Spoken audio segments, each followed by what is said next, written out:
ಎಲ್ಲಾ ಹಾನಿಯಿಂದ ಕೂದಲನ್ನು ರಕ್ಷಿಸುತ್ತೆ. ಬರೀ Amrut noni reach root premium hair oil. Renuka ಸ್ವಾಮಿಗೆ ನ್ಯಾಯಕ್ಕಾಗಿ ಅಭಿನಯ ಚಕ್ರವರ್ತಿ ಅಬ್ಬರಿಸಿದ್ದಾರೆ. ಚಿತ್ರದುರ್ಗ ಮೂಲದ ರೇಣುಕಾ ಸ್ವಾಮಿ ಭೀಕರ ಕೊಲೆ ಪ್ರಕರಣಕ್ಕೆ ಸಂಬಂಧಪಟ್ಟ ಹಾಗೆ ಸ್ಯಾಂಡಲ್ವುಡ್ನ ಅಭಿನಯ ಚಕ್ರವರ್ತಿ ಅಂತ ಕರೆಸಿಕೊಳ್ಳೋ ಸುದೀಪ್ ಅಬ್ಬರಿಸಿದ್ದಾರೆ. ರೇಣುಕಾ ಸ್ವಾಮಿ ಕೊಲೆ ಕೇಸ್ನಲ್ಲಿ ಧ್ವನಿ ಎತ್ತಿದ್ದಾರೆ ಕಿಚ್ಚ ಸುದೀಪ್. ಅವರ ಪರ ಇವರ ಪರ, ಅವರ ವಿರುದ್ಧ ಇವರ ವಿರುದ್ಧ ಅಲ್ಲ. ಚಿತ್ರದುರ್ಗದ ರೇಣುಕಾ ಸ್ವಾಮಿ ಕುಟುಂಬಕ್ಕೆ ನ್ಯಾಯ ಸಿಗಬೇಕು ಅಂತ ಬೆಂಗಳೂರಿನಲ್ಲಿ ಅಭಿನಯ ಚಕ್ರವರ್ತಿ ಕಿಚ್ಚ ಸುದೀಪ್ ರಿಯಾಕ್ಟ್ ಮಾಡಿದ್ದಾರೆ. ಪ್ರಕರಣಕ್ಕೆ ಸಂಬಂಧಪಟ್ಟ ಹಾಗೆ ಮೃತನ ಪತ್ನಿ ಸಹನಾ, ಆ ಹೆಣ್ಣು ಮಗುವಿಗೆ ನ್ಯಾಯ ಸಿಗಬೇಕು ಅಂದ್ರು ಸುದೀಪ್. ದಿ ಗ್ಯಾಂಗ್ ಕೊಲೆ ಕೃತ್ಯ ಖಂಡಿಸಿ ನ್ಯಾಯಕ್ಕಾಗಿ ಆಗ್ರಹಿಸಿದ್ದಾರೆ Kichcha Sudeep. Of course, sir, everybody's heart goes out to that family, and not only that family.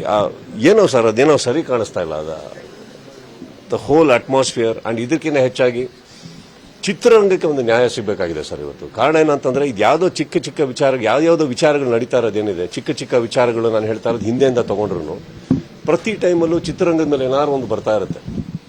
ಜನ ಬರಲಿಲ್ಲ ಅಂದ್ರೆ ಚಿತ್ರರಂಗ, ಸಿನಿಮಾ ಚೆನ್ನಾಗಿಲ್ಲ ಅಂದ್ರೆ ಚಿತ್ರರಂಗ, ಅದಕ್ಕಿಂತ ಎಲ್ಲಾದ್ರೂ ಇವಾಗ ನಡೀತಾ ಇರೋ ಸಿಚುವೇಶನ್ ನೋಡಕ್ ಹೋದ್ರೆ ಐ ಥಿಂಕ್ ಚಿತ್ರರಂಗಕ್ಕೆ ಒಂದು ಕ್ಲೀನ್ ಚಿಟ್ ಬೇಕಾಗಿದೆ ಇವತ್ತು. ಕಲಾವಿದರು ಪ್ರತಿಯೊಬ್ಬರು ಇಲ್ಲಿ ತುಂಬಾ ಜನ ಇದ್ದಾರೆ. ಚಿತ್ರರಂಗ ಅಂದ್ರೆ ಒಬ್ಬರಿಬ್ಬರಿಂದ ಅಲ್ಲ.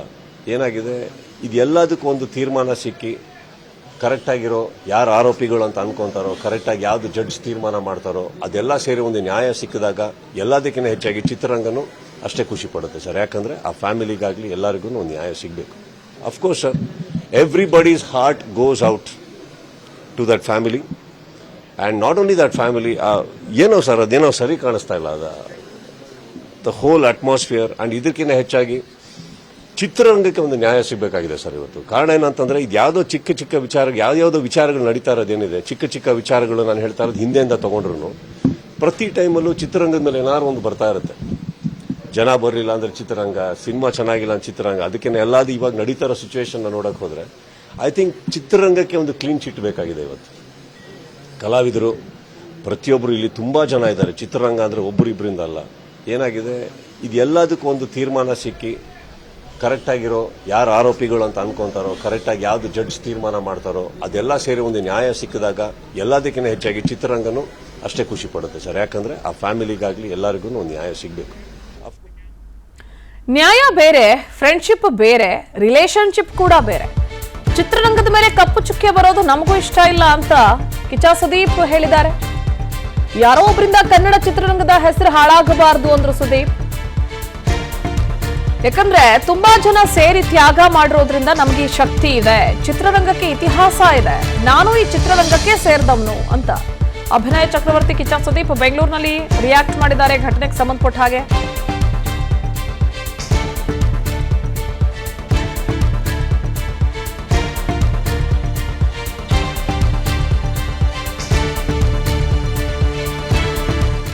ನನ್ನ ಜೀವನದಲ್ಲಿ ನಾನು ಮಾತ್ರವಲ್ಲ, ನನ್ನ ಕೂದಲು ಕೂಡ ಆಗಿರ್ಬೇಕು ಸ್ಟ್ರಾಂಗ್ ಅಂಡ್ ಸ್ಟೈಲಿಶ್. ಬರೀ Amrut noni reach root premium hair oil ನೊಂದಿಗೆ. Reach root premium hair oil. Justice ಬೇರೆ, ಫ್ರೆಂಡ್ಶಿಪ್ ಬೇರೆ, ರಿಲೇಶನ್ಶಿಪ್ ಬೇರೆ, ಇದೊಂದು ಬೇರೆ. ನಾನು ಇವತ್ತಿಂದ ಅಲ್ಲಪ್ಪ, ನಾನು ಯಾವತ್ತಿಂದ ಯಾರ ಬಗ್ಗೆ ಏನು ಮಾತಾಡೋದನ್ನಲ್ಲ, ನನಗೆ ಬೇಕಾಗಿಲ್ಲ. ಚಿತ್ರರಂಗದಲ್ಲಿ ಅಂದಾಗ ಈ ಚಿತ್ರರಂಗ ನಾನು ಸೇರ್ಪಡೆ ಆಗಿರೋದ್ರಿಂದ ಚಿತ್ರರಂಗದ ಮೇಲೆ ಒಂದು ಕಪ್ಪು ಚಿಕ್ಕೆ ಬರೋದು ನಮಗೂ ಇಂಟ್ರೆಸ್ಟ್ ಇಲ್ಲ, ನಮಗೆ ಇಷ್ಟ ಇಲ್ಲ. ಇಲ್ಲಿ ತುಂಬಾ ಜನ ಸೇರಿ ತ್ಯಾಗಗಳನ್ನ ಮಾಡಿ ದುಡ್ದಿದ್ದಕ್ಕೆ ಕನ್ನಡ ಚಿತ್ರರಂಗ ಇವತ್ತು ಬಂದು ನಿಂತಿದೆ. ಎಷ್ಟೋ ವರ್ಷಗಳ ಇತಿಹಾಸ ಇದು. ಯಾವುದೋ ಒಂದರಿಂದ ಹೆಸರಾಳಾಗೋದು ತಪ್ಪಾಗುತ್ತೆ. ಅದಕ್ಕೆ ನಮ್ಗೆಲ್ಲರ ಆಶೆ ಆದಷ್ಟು ಬೇಗ ಇದಕ್ಕೊಂದು ನ್ಯಾಯ ಸಿಗ್ಲಿ, ತಿರುಗಿ ಸಿಗ್ಲಿ. ನಿಮ್ಮಷ್ಟೇ ಖುಷಿ ನಾವು ಪಡ್ತೀವಿ. ಅಕಸ್ಮಾತ್ ಆರೋಪಿ ಯಾರು ಅಂತ ಹೇಳೋದಕ್ಕೆ ಜಡ್ಜ್ ಅಂತ ಒಬ್ರು ಕೂತ್ಕೋತಾರೆ, ಅದಕ್ಕೆ ನಾವು ತಲೆ ಬಾಗಬೇಕಾಗುತ್ತೆ. ಕರೆಕ್ಟ್.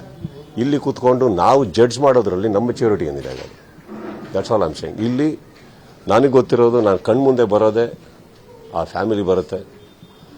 ಸೊ ಎಲ್ಲೋ ಒಂದು ಕಡೆ ನಮಗೆ ಗೊತ್ತಿರೋದು ಅದು ಯಾರೇ ಆಗಿರಲಿ, ಅದು 100% ಯಾರು ಇವಾಗ ಇವರೇ ಅವರೇ ಅಂತ ಹೇಳೋದಕ್ಕೆ ನೀವ್ಯಾರು ನಾವ್ಯಾರು ಸರ್? ಬ್ಯಾನ್ ಹೇಗಾಗತ್ತೆ? ದರ್ಶನ್ ಬ್ಯಾನ್ಗೆ ನಾವ್ಯಾರು ಕೂಡ ಕಾನೂನಲ್ಲ ಅಂದ್ರು ಸುದೀಪ್. ಕೊಲೆ ಆರೋಪಿ ದರ್ಶನ್ ಬ್ಯಾನ್ ವಿಚಾರಕ್ಕೆ ಕಿಚ್ಚ ಫಸ್ಟ್ ರಿಯಾಕ್ಟ್ ಮಾಡಿದ್ರು. ನಾವ್ಯಾರು ಕಾನೂನಲ್ಲ ಸರ್, ಬ್ಯಾನ್ ಮಾಡೋದಕ್ಕಾಗಲ್ಲ. ಕೇಸ್ನಿಂದ ಹೊರಗಡೆ ಬಂದ್ರೆ ಬ್ಯಾನ್ ಅನ್ನೋದು ಕೂಡ ಬರೋದಿಲ್ಲ. ಇಲ್ಲಿ ಬ್ಯಾನ್ ಇಂಪಾರ್ಟೆಂಟ್ ಅಲ್ಲ, ಇಲ್ಲಿ ಬೇಕಾಗಿರೋದು ಜಸ್ಟಿಸ್, ಅದು ಇಂಪಾರ್ಟೆಂಟ್. ವಾಣಿಜ್ಯ ಮಂಡಳಿ ಮೇಲೆ ಒತ್ತಡ ಹಾಕಿದ್ರೆ ಏನ್ ಮಾಡಕ್ಕಾಗತ್ತೆ ಅಂತ ಕಿಚ್ಚ ಸುದೀಪ್ ರಿಯಾಕ್ಟ್ ಮಾಡಿದ್ರು. ಇದೇ ಸಂದರ್ಭದಲ್ಲಿ ಕೇಸ್ಗೆ ಸಂಬಂಧಪಟ್ಟ ಹಾಗೆ ಆರೋಪಿ ಪ್ರಕರಣದ A2 ಆರೋಪಿ ದರ್ಶನ್ ಅವರ ಬ್ಯಾನ್ ವಿಚಾರಕ್ಕೆ ಸಂಬಂಧಪಟ್ಟ ಹಾಗೆ ಅವರ ರಿಯಾಕ್ಷನ್ ಇದು.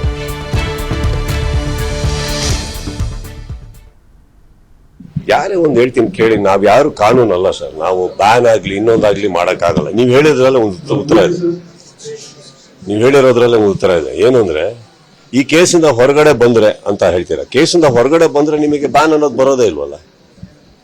ಬಂದಿಲ್ಲ ಅಂದ್ರೆ ಬ್ಯಾನ್ ಅನ್ನೋದು ಬರೋದೇ ಇಲ್ವಲ್ಲ. ಪಾಯಿಂಟ್ ಅದಲ್ಲ. ಇಲ್ಲಿ ಬ್ಯಾನ್ ಅನ್ನೋದು ಇಂಪಾರ್ಟೆಂಟ್ ಅಲ್ಲ. ನಿಮಗೆ what is more important here is justice.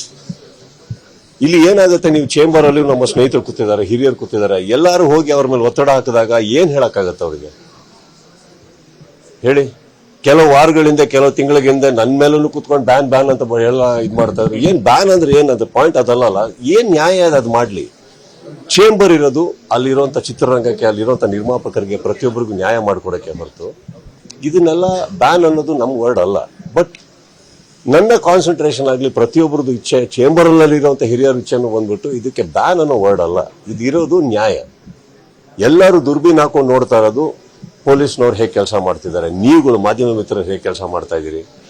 ನಾಳೆ ಕೋರ್ಟಿಗೆ ಹೋದಾಗ ಅಲ್ಲೇ ನಡೆಯುತ್ತೆ. ಅದೇ ಇಂಪಾರ್ಟೆಂಟೇ ಹೊರತು ಬ್ಯಾನ್ ಇದು ಎಲ್ಲ ತುಂಬಾ ಸೆಕೆಂಡ್ರಿ. ಇವೆಲ್ಲ ಮೇನ್ ನಮ್ಮೆಲ್ಲರ್ಕಿನ್ನ ನೋವು ಪಡೆದಂತ ವ್ಯಕ್ತಿಗಳು, ಕುಟುಂಬದವ್ರು ಹೊರಗಡೆ ಇದಾರಲ್ಲ, ಅವ್ರಿಗೆ ನ್ಯಾಯ ಆಗ್ಬೇಕು. ಕಾನ್ಸಂಟ್ರೇಷನ್ ಅಲ್ಲಿ. ಇನ್ನು ಡಿ ಗ್ಯಾಂಗ್ ಕೇಸ್ಗೆ ಸಿಎಂ ಹಠ ಹಿಡಿದ್ರು ಅಂತ ಗೊತ್ತಾಯ್ತು ಅಂತ ದರ್ಶನ್ ಅಂಡ್ ಗ್ಯಾಂಗ್ ಕೇಸ್ಗೆ ಕಿಚ್ಚ ಸುದೀಪ್ ರಿಯಾಕ್ಟ್ ಮಾಡಿದ್ದಾರೆ. ಡಿ ಗ್ಯಾಂಗ್ ಕೇಸ್ಗೆ ಸಿಎಂ ಹಠ ಹಿಡಿದ್ರು ಅಂತ ಗೊತ್ತಾಯ್ತು. ಇಲ್ಲಿ ಸಿಎಂ, ಮಾಧ್ಯಮಗಳು, ಪೊಲೀಸರಿಂದ ಒಳ್ಳೆ ರೀತಿ ಕೆಲಸ ಆಗ್ತಾ ಇದೆ. ನಾನೊಬ್ಬ ಕಾಮನ್ ಮ್ಯಾನ್ ರೀತಿ ಈ ಕೇಸನ್ನ ನೋಡ್ತಾ ಇದ್ದೀನಿ ಅಂದ್ರು ಸುದೀಪ್. ಸಿಎಂ ಆಗಿರಬಹುದು, ಮಾಧ್ಯಮಗಳಾಗಿರಬಹುದು, ಪೊಲೀಸರಿಂದ ಒಳ್ಳೆ ರೀತಿ ಕೆಲಸ ಆಗ್ತಾ ಇದೆ. ನಾನೊಬ್ಬ ಕಾಮನ್ ಮ್ಯಾನ್ ರೀತಿ ಈ ಕೇಸ್ ನೋಡ್ತಿದ್ದೀನಿ ಅಂತಿದ್ದಾರೆ ಕಿಚ್ಚ ಸುದೀಪ್.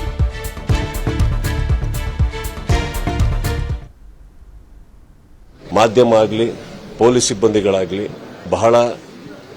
ಬಹಳ ಒಂದು ನಿಮ್ಮ ಪ್ರಯತ್ನಗಳನ್ನು ಹಾಕಿ ಸತ್ಯಾಂಶಗಳು ಹೊರಗೆ ಬರಬೇಕು ಅನ್ನೋ ವಿಚಾರದಕ್ಕೆ ನೀವು ತುಂಬಾ ಗೌರವಿಸಬೇಕಾದಂಥದ್ದೇನೆಂದ್ರೆ ತುಂಬಾ ಕೆಲಸ ಮಾಡ್ತಾ ಇದ್ದೀರಿ ಎಲ್ಲರೂ. ಅದನ್ನ ಎರಡನೇ ಮಾತೇ ಇಲ್ಲ. ಇದಕ್ಕಿಂತ ಹೆಚ್ಚಾಗಿ ನನಗೆ ಗೊತ್ತಿರೋ ಹಾಗೆ ಇತ್ತೀಚಿನ ನಿಮ್ಮ ನ್ಯೂಸಲ್ಲಿ ನೋಡಿದ್ ನಾವು ಸಿಎಂ ಅವರೇ ಹಠ ಹಿಡಿದು ಕೂತಿದ್ದಾರೆ ಇದಕ್ಕೆ ಅಂತ ಅಂದಮೇಲೆ, ನನ್ನ ಪ್ರಕಾರ ಸರ್, ನಮ್ಮ ಕರ್ನಾಟಕದ ಒಂದು ದೊಡ್ಡ ಸ್ಥಾನದಲ್ಲಿರುವಂಥ ಒಬ್ಬರು ಮುಖ್ಯಮಂತ್ರಿಗಳು, ಮಾಧ್ಯಮದವರು, ಪೊಲೀಸ್ ಸಿಬ್ಬಂದಿಗಳು ಕರೆಕ್ಟಾಗಿ ಕೆಲಸ ಮಾಡ್ತಾ ಇದ್ದೀರಾ ಅಂದಾಗ ನನಗೆ ಬೇಕಾಗಿರೋದೊಬ್ಬ ಕಾಮನ್ ಮ್ಯಾನ್ ಆಗಿಸಿ. ಇವಾಗ ಕಲಾವಿದರ ಹೆಸರಾಗ್ರಿ ಇನ್ನೊಬ್ಬರ ಹೆಸರು ಬರಲ್ಲ ಸರ್. ನನಗೆ ಬರೋದೇನಂತಂದ್ರೆ, ನಾವು ಅವ್ರ ಪರ ಇವ್ರ ಪರ ಅಂತ ಮಾತಾಡೋದು ತಪ್ಪಾಗುತ್ತೆ, ವಿರುದ್ಧವಾಗಿ ಮಾತಾಡೋದು ತಪ್ಪಾಗುತ್ತೆ. ಆ ಫ್ಯಾಮಿಲಿಗೆ ನ್ಯಾಯ ಸಿಗಬೇಕು ಸರ್. ಆ ಹೆಣ್ಮಗುಗೆ ನ್ಯಾಯ ಸಿಗಬೇಕು. ಎಲ್ಲೋ ಪಾಪ ಓಡಾಡ್ಕೊಂಡು ಆ ರಸ್ತೆಯಲ್ಲಿ ಹತ್ರ ಬಿದ್ದಿದ್ರಲ್ಲ, ಬಾಳ್ ಬದುಕಬೇಕಾದ ರೇಣುಕಾಸ್ವಾಮಿ ಅವರು, ಅವ್ರಿಗೆ ನ್ಯಾಯ ಸಿಗಬೇಕು. ಹುಟ್ಟಬೇಕಾಗಿರೋ ಆ ಮಗುಗೆ ನ್ಯಾಯ ಸಿಗಬೇಕು. ಎಲ್ಲದಕ್ಕಿಂತ ಹೆಚ್ಚಾಗಿ ನ್ಯಾಯದ ಮೇಲೆ ಎಲ್ಲರಿಗೂ ಒಂದು ನಂಬಿಕೆ ಹುಟ್ಟಬೇಕು ಅಂದಮೇಲೆ ಇದಕ್ಕೆ ಒಂದು ಒಳ್ಳೆ ನ್ಯಾಯ ಆಗಬೇಕು. ಮಾಧ್ಯಮ ಆಗಲಿ, ಪೊಲೀಸ್ ಸಿಬ್ಬಂದಿಗಳಾಗಲಿ ಬಹಳ ಒಂದು ನಿಮ್ಮ ಪ್ರಯತ್ನಗಳನ್ನು. ಈ ಬಗ್ಗೆ ಹೆಚ್ಚಿನ ಡೀಟೇಲ್ಸ್ ನೀಡ್ತಾರೆ ನಮ್ಮ crime bureau head SK Manjunath. ನೇರ ಸಂಪರ್ಕದಲ್ಲಿದ್ದಾರೆ. ಮಂಜುನಾಥ್, ಕಿಚ್ಚ ಸುದೀಪ್ ದರ್ಶನ್ ಅವರ ಹೆಸರು ಹೇಳದೇನೆ ಒಬ್ಬ ಸೆಲೆಬ್ರಿಟಿ ಹೇಗಿರಬೇಕು, ಜೊತೆಗೆ ರಸ್ತೆಯಲ್ಲಿ ಬಿದ್ದಿದ್ರಲ್ಲ ರೇಣುಕಾಸ್ವಾಮಿ, ಅವ್ರ ಕುಟುಂಬಕ್ಕೆ ನ್ಯಾಯ ಸಿಗಬೇಕು ಅನ್ನೋದ್ರ ಮೂಲಕ ಬಹಳ ಒಬ್ಬ ಜವಾಬ್ದಾರಿಯುತ ಮನುಷ್ಯ ಸಮಾಜದಲ್ಲಿ ಹೇಗಿರಬೇಕು ಅನ್ನೋದನ್ನ ತಿಳಿಸ್ಕೊಟ್ರು ಅನ್ಸುತ್ತೆ ಈ ಮೂಲಕ. ಒಟ್ಟಾರೆ ಅವರ ಮಾತಿನ ಸಾರಾಂಶ ಏನಿದೆ ಅಂತ. ರೇಣುಕಾಸ್ವಾಮಿ ಕೊಲೆ ಪ್ರಕರಣಕ್ಕೆ ಸಂಬಂಧಪಟ್ಟಂತೆ ಇಲ್ಲಿವರೆಗೆ ನಡೆದಂತ ಬೆಳವಣಿಗೆಗಳನ್ನ ನೋಡೋದಾದ್ರೆ, ಯಾರಾದ್ರೂ ಈ ಪ್ರಕರಣಕ್ಕೆ ಸಂಬಂಧಪಟ್ಟಂತೆ ಪ್ರತಿಕ್ರಿಯೆಯನ್ನ ಕೊಟ್ರೆ ಅವರು ಮಾಡಬಾರ್ದಾಗಿತ್ತು, ಅವರು ಒಂದು ಮಾದರಿಯಾಗಿರ್ಬೇಕಾಗಿತ್ತು, ಈ ರೀತಿ ಕೊಲೆ ಮಾಡಿದ ತಪ್ಪು ಅಂತಕ್ಕಂಥದ್ದು ಹೇಳ್ತಾ ಇದ್ರು. ಜೊತೆಗೆ ಕೆಲವರು ಸರ್ಕಾರ ಬೇಕು ಅಂತಾನೆ ಮಾಡ್ತಾ ಇದೆ, ಅಥವಾ ಸೆಲೆಬ್ರಿಟಿ ಅನ್ನೋ ಕಾರಣಕ್ಕಾಗಿ ಟಾರ್ಗೆಟ್ ಮಾಡಿದೆ, ಈ ರೀತಿಯಾಗಿ ಕೆಲವೊಂದು ಹೇಳಿಕೆಗಳನ್ನ ಕೊಡ್ತಾರೆ. ಆದ್ರೆ ಇವತ್ತು ಮೊದಲ ಬಾರಿಗೆ ಚಿತ್ರರಂಗದಲ್ಲಿ ಮೌನ ಮುರಿದು, ಅದರಲ್ಲೂ ಮೊದಲು ಆಪ್ತರಾಗಿದ್ದಂತವರು, ಮಧ್ಯದಲ್ಲಿ ವೈಯಕ್ತಿಕ ಕಾರಣಗಳಿಂದ ದೂರ ಉಳಿದಿರ್ತಕ್ಕಂಥ ದೋಸ್ತುಗಳಾಗಿರ್ತಕ್ಕಂಥ ಸುದೀಪ್ ಮತ್ತೆ ದರ್ಶನ್ ಈಗ ಮಾತು ಬಿಟ್ಟಿದ್ದಾರೆ ಹಲವಾರು ಕಾರಣಗಳಿಂದ. ಇವತ್ತು ಈ ಪ್ರಕರಣಕ್ಕೆ ಸಂಬಂಧಪಟ್ಟಂತೆ ಒಂದು ಮೌನವನ್ನ ಮುರಿದು ಇಡೀ ಚಿತ್ರರಂಗದ ಪರವಾಗಿ ನಿಂತ್ಕೊಂಡು ಚಿತ್ರರಂಗದ ಮೇಲೆ ಬಂದಿರ್ತಕ್ಕಂಥ ಒಂದು ಕಪ್ಪು ಚುಕ್ಕೆ ಏನಿದೆ ಅದಕ್ಕೆ ಸಂಬಂಧಪಟ್ಟಂತೆ ಒಂದು ಕ್ಲೀನ್ ಚಿಟ್ ಸಿಗ್ಬೇಕು ಅಂತಕ್ಕಂಥ ಒಂದು ಅಭಿಪ್ರಾಯವನ್ನ ಸುದೀಪ್ ಅವರು ಹೊರಹಾಕಿದ್ದಾರೆ. ಇನ್ನುಳಿದಂತೆ ಪ್ರತಿ ಮಾತಿನಲ್ಲೂ ಸುದೀಪ್ ಅವರ ಮಾತನ್ನ ಗಮನಿಸ್ತಾ ಇದ್ದಾಗ ನೊಂದಂತ ಕುಟುಂಬ ಏನು ರೇಣುಕಾ ಸ್ವಾಮಿಯವರ ಕುಟುಂಬ ಏನಿದೆ ಅದಕ್ಕೆ ನ್ಯಾಯ ಸಿಗಬೇಕು, ಅವರ ಪತ್ನಿಗೆ ನ್ಯಾಯ ಸಿಗಬೇಕು, ಜೊತೆಗೆ ಮುಂದೆ ಹುಟ್ಟತಕ್ಕಂತ ಮಗುಗೆ ನ್ಯಾಯ ಸಿಗಬೇಕು ಅಂತಕ್ಕಂತ ಒಂದು ಅಭಿಪ್ರಾಯವನ್ನು ಸಹ ಅವರು ತಮ್ಮ ಮಾತುಗಳಲ್ಲಿ ಹೊರಹಾಕಿದ್ದಾರೆ. ಇಲ್ಲಿ ಯಾರು ತಪ್ಪು ಮಾಡಿದ್ರು, ಯಾರು ಸುಳ್ಳು ಹೇಳ್ತಾ ಇದ್ದಾರೆ ಅನ್ನೋದಕ್ಕಿಂತ ಪೊಲೀಸ್ ಇಲಾಖೆ ತನಿಖೆ ನಡೆಸ್ತಾ ಇದೆ. ಜೊತೆಗೆ ಆ ಒಂದು ಸರ್ಕಾರವೂ ಸಹ, ಯಾಕೆಂದ್ರೆ ಒಬ್ಬ ನಟ, ಸೆಲೆಬ್ರಿಟಿ, ದೊಡ್ಡ ಸೆಲೆಬ್ರಿಟಿ, ಅವರಿಗೆ ಆದಂತ ಫ್ಯಾನ್ ಫಾಲೋವರ್ಸ್ ಇದ್ದಾರೆ. ಅವರನ್ನ ನೋಡಿ ಜೀವನದಲ್ಲಿ ಕೆಲವೊಂದು ಮಾರ್ಪಾಡುಗಳನ್ನ, ಬದಲಾವಣೆಗಳನ್ನ ಪಡೆದುಕೊಳ್ಳತಕ್ಕಂತ ಜನವೂ ಸಹ ಇದ್ದಾರೆ. ಅಂತ ಸಿನಿಮಾಗಳು ಸಹ ಹಿಂದೆ ಬಂದು ಹೋಗಿದ್ದಾರೆ. ಈಗ ಬರ್ತಕ್ಕಂತ ಇತ್ತೀಚೆಗೆ ಇರ್ತಕ್ಕಂತ ಕನ್ನಡ ಚಲನಚಿತ್ರ ರಂಗದಲ್ಲಿ ಆ ಸೆಲೆಬ್ರಿಟಿ ಅನ್ಸ್ಕೊಂಡವರು ಕ್ರೈಮ್ ನಲ್ಲಿ ಭಾಗಿಯಾಗ್ತಾ ಇದ್ದಾರೆ. ಹಾಗಾಗಿ ಆರೋಪಗಳು ಸುದ್ದಿ ಹೋಗ್ತಾ ಇದ್ದಾರೆ. ಈ ರೀತಿಯಾಗಿ ಇಂತಹ ಆರೋಪಗಳಿಂದ ಕನ್ನಡ ಚಲನಚಿತ್ರ ರಂಗಕ್ಕೆ ಒಂದು ಕ್ಲೀನ್ ಚಿಟ್ ಸಿಕ್ಬೇಕು ಅಂತಕ್ಕಂತ ಒಂದು ಒತ್ತಡ, ಒಂದು ಮನವಿಯನ್ನು ಸಹ ಅವರು ಮಾಡ್ಕೊಂಡಿರ್ತಕ್ಕಂಥದ್ದು. ಯಾಕಂತಂದ್ರೆ ಕನ್ನಡ ಚಿತ್ರರಂಗ ಅಂತಕ್ಕಂಥದ್ದು ನಿನ್ನೆ ಮೊನ್ನೆ ಬಂದಂತ ನಾಯಕರಿಂದ ಸೃಷ್ಟಿಯಾಗಿದ್ದಲ್ಲ. ಆ ಕನ್ನಡ ಚಲನಚಿತ್ರ ರಂಗವನ್ನ, ಆ ಒಂದು ಇಂಡಸ್ಟ್ರಿಯನ್ನ ಉಳಿಸೋದಕ್ಕೆ ಸಾಕಷ್ಟು ಜನರ ಶ್ರಮ ಇದೆ, ತ್ಯಾಗ ಇದೆ. ಹಾಗಾಗಿ ಅವರು ಬೆಳೆಸ್ಕೊಂಡ್ ಬಂದಿರ್ತಕ್ಕಂಥ ಈ ಕನ್ನಡ ಚಲನಚಿತ್ರ ರಂಗವನ್ನ ಹಾಳು ಮಾಡಬಾರ್ದು ಅನ್ನೋ ಒಂದು ಅಭಿಪ್ರಾಯವನ್ನು ಸಹ ಇಲ್ಲಿ ಸುದೀಪ್ ಅವರು ಹೇಳಿರ್ತಕ್ಕಂಥದ್ದು. ಮತ್ತೊಂದು ಕಡೆ ನ್ಯಾಯ ದೊರಕಿಸ್ಕೊಡೋ ನಿಟ್ಟಲ್ಲಿ ಪೊಲೀಸ್ ಇಲಾಖೆ ಯಾವಾಗ ಕೊಲೆ ಪ್ರಕರಣ ಬೆಳಕಿಗೆ ಬಂತೋ ಅವತ್ತಿಂದ ಸಾಕ್ಷಿಗಳನ್ನ ಕಲೆ ಹಾಕೋದ್ರಲ್ಲಿರ್ಬೋದು, ಜೊತೆಗೆ ಆರೋಪಿಗಳನ್ನ ಬಂಧಿಸೋದ್ರಲ್ಲಿರ್ಬೋದು, ಎಲ್ಲಾ ರೀತಿಯಲ್ಲೂ ಉತ್ತಮವಾದಂತಹ ಕೆಲಸವನ್ನ ಮಾಡ್ತಾ ಇದ್ದಾರೆ. ಸರ್ಕಾರವೂ ಸಹ ಈ ಪ್ರಕರಣದಲ್ಲಿ ಆರೋಪಿಗಳಿಗೆ ತಕ್ಕ ಶಿಕ್ಷೆ ಆಗ್ಬೇಕು ಅನ್ನೋ ನಿಟ್ಟಿನಲ್ಲಿ ಒಂದು ಪ್ರೆಷರ್ ಅನ್ನ ಹಾಕಿ ತನಿಖೆಯನ್ನ ತುಂಬಾ ಚುರುಕಾಗಿ ಒಳ್ಳೆ ರೀತಿಯಾಗಿ ಮಾಡ್ತಾ ಇದ್ದಾರೆ. ನಾನು ಮಾಧ್ಯಮಗಳಲ್ಲೇ ನೋಡ್ತಾ ಇದ್ದೀನಿ. ಮಾಧ್ಯಮದವರು ಆ ಒಂದು ಸತ್ಯಗಳನ್ನ ಹೊರಗಿಡೋದಕ್ಕೆ ತುಂಬಾ ಶ್ರಮ ಪಡ್ತಾ ಇದ್ದಾರೆ, ಒಳ್ಳೆ ಕೆಲಸ ಮಾಡ್ತಾರೆ. ಹಾಗಾಗಿ ಸರ್ಕಾರ ಮತ್ತೆ ಪೊಲೀಸ್ ಇಲಾಖೆ, ಮಾಧ್ಯಮಗಳಿಗೂ ಸಹ ಅಭಿನಂದನೆಗಳನ್ನ ಸಲ್ಲಿಸಿರ್ತಕ್ಕಂಥ ಸುದೀಪ್ ಅವರು ಅಂತಿಮವಾಗಿ ಜಸ್ಟಿಸ್ ಅನ್ನೋದ್ರ ಮೇಲೆ ಒಂದು ನಂಬಿಕೆಯನ್ನ ಇಟ್ಟಿರ್ತಕ್ಕಂಥದ್ದು. ಕೇವಲ ಬಾಯಿ ಮಾತಿಗೆ ಮಾತಾಡೋದು ಇರ್ಬೋದು, ಅವ್ರು ಹಾಗೆ ಮಾಡುದು, ಇವರಿಗೆ ಮಾಡುದು, ಅದು ಸುಳ್ಳು ಇದು ಸುಳ್ಳು ಅನ್ನೋದಕ್ಕಿಂತ, ಬಾಯಿ ಮಾತಲ್ಲಿ ಮಾತಾಡೋದಕ್ಕಿಂತ ಅಂತಿಮವಾಗಿ ಪೊಲೀಸರು ತನಿಖೆ ನಡೆಸ್ತಾರೆ, ಆರೋಪಿಗಳನ್ನ ಬಂಧಿಸಿದ್ದಾರೆ, ಅವರ ವಿರುದ್ಧ ಕಲೆ ಆಗ್ತಕ್ಕಂಥ ಸಾಕ್ಷಿಗಳಿದ್ದಾವೆ. ಅಲ್ಲಿ ಆ ಕೋರ್ಟ್ ನಲ್ಲಿ ಅದು ತಪ್ಪು ಅಂತಕ್ಕಂಥದ್ದು ಸಾಬೀತಾಗಬೇಕು, ಆರೋಪಿಗಳಿಗೆ ಶಿಕ್ಷೆ ಆಗ್ಬೇಕು. ಶಿಕ್ಷೆ ಆದಂತ ಸಂದರ್ಭದಲ್ಲಿ ಇಡೀ ಸಮಾಜಕ್ಕೆ ನ್ಯಾಯಾಂಗ ವ್ಯವಸ್ಥೆ, ನ್ಯಾಯದ ಮೇಲೆ ಒಂದು ನಂಬಿಕೆಯನ್ನ ಬರಬೇಕು. ಈ ರೀತಿಯಾಗಿ ಈ ಪ್ರಕರಣದಲ್ಲಿ ಮುಂದ ಕುಟುಂಬ ಏನಿದೆ, ರೇಣುಕಾ ಸ್ವಾಮಿಯವರ ಕುಟುಂಬ ಏನಿದೆ, ಆ ಕುಟುಂಬಕ್ಕೆ ನ್ಯಾಯ ಸಿಗಬೇಕು ಅಂತಕ್ಕಂತ ಒಂದು ಮಾತನ್ನ ಸುದೀಪ್ ಅವರು ಇವತ್ತು ಹೊರ ಹಾಕಿದ್ದಾರೆ. ಇಲ್ಲಿ ಅವರೇ ಹೇಳ್ತಾರೆ, ಯಾಕಂತಂದ್ರೆ ಸಾಕಷ್ಟು ಸೂಕ್ಷ್ಮವಾಗಿ ಸುದೀಪ್ ಅವರು ಮಾಧ್ಯಮಗಳನ್ನ ಗಮನಿಸ್ತಾ ಇದ್ದಾರೆ. ಈ ಒಂದು ಪ್ರಕರಣದಲ್ಲಿ ಏನೆಲ್ಲ ಬೆಳವಣಿಗೆಗಳು ನಡೀತಾ ಇದ್ದಾವೆ, ಸರ್ಕಾರ ತೆಗೆದುಕೊಂಡಂತ ತೀರ್ಮಾನಗಳಿರ್ಬೋದು, ಪೊಲೀಸ್ ಇಲಾಖೆ ನಡೆಸತಕ್ಕಂತ ತನಿಖೆ ಇರ್ಬೋದು, ತನಿಖೆಯ ಭಾಗ ಏನೇನಿದೆ ಅವೆಲ್ಲವನ್ನ ಸೂಕ್ಷ್ಮವಾಗಿ ಗಮನಿಸಿದ್ದಾರೆ. ಹಾಗಾಗಿ ಅವರು ಪ್ರತಿ ಇದರಲ್ಲಿ ಪೊಲೀಸ್ ಇಲಾಖೆಯ ಒಂದು ಕಾರ್ಯಾಚರಣೆ ಬಗ್ಗೆ ಸಹ ವ್ಯಕ್ತಪಡಿಸ್ತಾರೆ. ಜೊತೆಗೆ ಕನ್ನಡ ರಂಗದ ಒಂದು ಉಳಿವಿಗಾಗಿ ಏನೆಲ್ಲ ಒಂದು ಆರೋಪಗಳು ಬರ್ತಾ ಇದಾವೆ ಅದ್ರ ಬಗ್ಗೆ ಸಹ ಉಲ್ಲೇಖ ಮಾಡ್ತಾರೆ. ಇನ್ನು ದರ್ಶನ್ ಅವರನ್ನ ಬ್ಯಾನ್ ಮಾಡ್ಬೇಕು ಅಂತಕ್ಕಂಥ ಒಂದು ಒತ್ತಡ ಇದಾಗ್ತಾ ಇದಾರೆ. ಆ ಬ್ಯಾನ್ ವಿಚಾರ ಬರೋದಿಲ್ಲ. ಯಾಕೆಂದ್ರೆ ವಾಣಿಜ್ಯ ಮಂಡಳಿ ಇರ್ತಕ್ಕಂಥದ್ದು ನಟ ಮತ್ತೆ ನಿರ್ಮಾಪಕರಿಗೆ ಯಾವಾಗಾದ್ರೂ ಏನಾದ್ರು ಸಮಸ್ಯೆ ಆದಾಗ ಆ ಸಮಸ್ಯೆಗಳನ್ನ ಬಗೆಹರಿಸುವಾಗಿದೆ. ಆದ್ರೆ ಇಲ್ಲಿ ಒಬ್ಬ ನಟ ವೈಯಕ್ತಿಕವಾಗಿ ಯಾವುದೋ ಒಂದು ಕೊಲೆ ಪ್ರಕರಣದಲ್ಲಿ ಭಾಗಿಯಾಗಿದ್ದು ಅವರನ್ನ ಬ್ಯಾನ್ ಮಾಡಬೇಕು ಅನ್ನೋದಾದ್ರೆ, ನಾಳೆ ಆರೋಪಯುಕ್ತರಾಗಿ ಹೊರಗಡೆ ಬಂದಂತ ಸಂದರ್ಭದಲ್ಲಿ ಆ ಬ್ಯಾನ್ ಅನ್ನೋ ಪದ ಅನ್ವಯ ಆಗೋದಿಲ್ಲ. ಹಾಗಾಗಿ ಬ್ಯಾನ್ ವಿಚಾರವನ್ನ ಬದಿಗಿಟ್ಟು ಕನ್ನಡ ಚಲನಚಿತ್ರರಂಗದ ಮೇಲೆ ಬಂದಿರತಕ್ಕಂತ ಕಪ್ಪು ಚುಕ್ಕಿ ಏನಿದೆ, ಇತ್ತೀಚಿನ ಬೆಳವಣಿಗೆಗಳು, ಯಾಕಂತಂದ್ರೆ ಬೇರೆ ಬೇರೆ ಪ್ರಕರಣಗಳನ್ನು ನಾವು ಇತ್ತೀಚೆಗೆ ನೋಡಿದ್ವಿ, ಡೆಬೇಸ್ ಪ್ರಕರಣಗಳನ್ನು ನೋಡಿದ್ವಿ.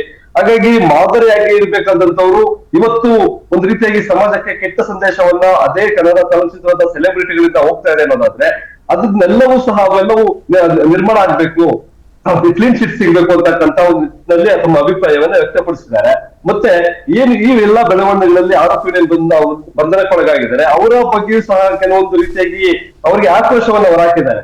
ಇಲ್ಲ ಒಬ್ಬ ಚಿತ್ರದುರ್ಗದ ಒಬ್ಬ ರೇಣುಕಾ ಸ್ವಾಮಿ ಯಾರೋ ಒಂದು ಇದರಲ್ಲಿ ಆ ಮೆಡಿಕಲ್ ಶಾಪ್ ನಲ್ಲಿ ಕೆಲಸ ಮಾಡಿಕೊಂಡಿದ್ರು, ಅವ್ರು ತಮ್ಮ ಪಾಡಿಗೆ ಓಡಾಡಿಕೊಂಡಿದ್ರು, ಅವರ ಅವ್ರದ್ದೇ ಆದಂತ ಒಂದು ಸಂಸಾರ ಇತ್ತು. ಇವತ್ತು ಇಡೀ ಸಂಸಾರ ಕಣ್ಣೀರಿನಲ್ಲಿ ಕೈ ತೊಳುವಂತ ಪರಿಸ್ಥಿತಿ ನಿರ್ಮಾಣ ಆಗಿದೆ.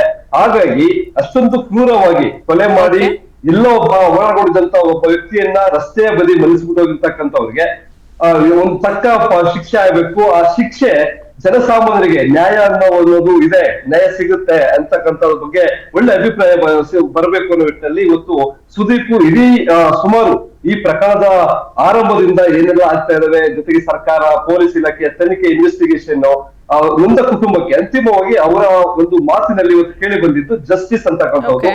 ಅದು ರೇಣುಕಾ ಸ್ವಾಮಿ ಸಾವು ಸಿಗಬೇಕು, ಅವರ ಪತ್ನಿಗೂ ಸಿಗಬೇಕು, ಮುಂದೆ ಹುಟ್ಟತಕ್ಕಂತ ಆ ಮಗುಗೂ ನ್ಯಾಯ ಸಿಗಬೇಕು ಅಂತಕ್ಕಂತ ಒಂದು ಅಭಿಪ್ರಾಯವನ್ನ ತಮ್ಮ ಮನಸ್ಸಿನಲ್ಲಿದ್ದಂತಹ ಮಾತನ್ನ ಇವತ್ತು ಸುದೀಪ್ ಹೊರಗಡೆ ಹಾಕಿದ್ದಾರೆ. ಪ್ರತಿಭಾ, ಅನುಕ್ಷಣದ ಸುದ್ದಿಗಳಿಗಾಗಿ ವಿಸ್ತಾರ ನ್ಯೂಸ್ ಯೂಟ್ಯೂಬ್ ಚಾನೆಲ್ ಸಬ್ಸ್ಕ್ರೈಬ್ ಮಾಡಿ. ಹೊಸ ಸುದ್ದಿಗಳ ನೋಟಿಫಿಕೇಶನ್ಗಾಗಿ ಬೆಲ್ ಐಕಾನ್ ಕ್ಲಿಕ್ ಮಾಡಿ. ಲೇಟೆಸ್ಟ್ ಅಪ್ಡೇಟ್ಸ್ಗಾಗಿ www.vistaranews.com ವೆಬ್ಸೈಟ್ಗೆ ವಿಸಿಟ್ ಮಾಡಿ. ಅಂಗೈಯಲ್ಲೇ ಜಗತ್ತಿನ ಸುದ್ದಿ ತಿಳಿಯಲು ವಿಸ್ತಾರ ನ್ಯೂಸ್ ಕನ್ನಡ ಆಪ್ ಡೌನ್ಲೋಡ್ ಮಾಡಿ.